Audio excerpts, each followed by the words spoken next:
नमस्कार मित्रांनो, स्वागत आहे तुमचं आपल्या एका नवीन व्हिडिओमध्ये.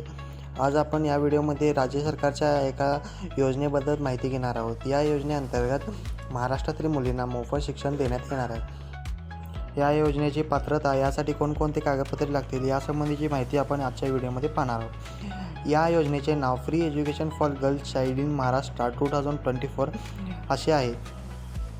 या योजनेअंतर्गत महाराष्ट्रातील मुलींना मेडिकल, तंत्रशिक्षण, इंजिनिअरिंग सारख्या 800+ कोर्सेसमध्ये मोफत शिक्षण देण्याची संधी सरकारने उपलब्ध करून दिली आहे. या योजनेचा लाभ घेण्यासाठी पात्रता निकष पुढीलप्रमाणे आहेत. या योजनेसाठी मुलीच्या कुटुंबाचे वार्षिक उत्पन्न हे 8 लाखापेक्षा कमी असावे आणि महाराष्ट्र राज्यातील मुली या योजनेसाठी पात्र असतील. या योजनेसाठी अर्ज करण्यासाठी काही कागदपत्रांची आवश्यकता आहे.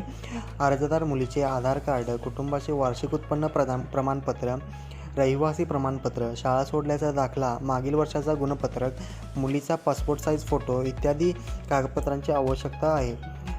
या योजनेअंतर्गत private school, CBSE schools, government school, college यांसारख्या शाळा कॉलेजेसमध्ये फ्री शिक्षण घेता येणार आहे. महत्त्वाचं म्हणजे या योजनेसाठी अर्ज करण्यासाठी तुम्हाला कोणत्याही वेगळा फॉर्म भरायची गरज नाही आहे. ॲडमिशन करतानाच ॲडमिशन फॉर्मबरोबर कागदपत्र जोडायचे आहे. सर्व पात्र मुलींना उच्च शिक्षणासाठी थेट प्रवेश दिला जाणार आहे.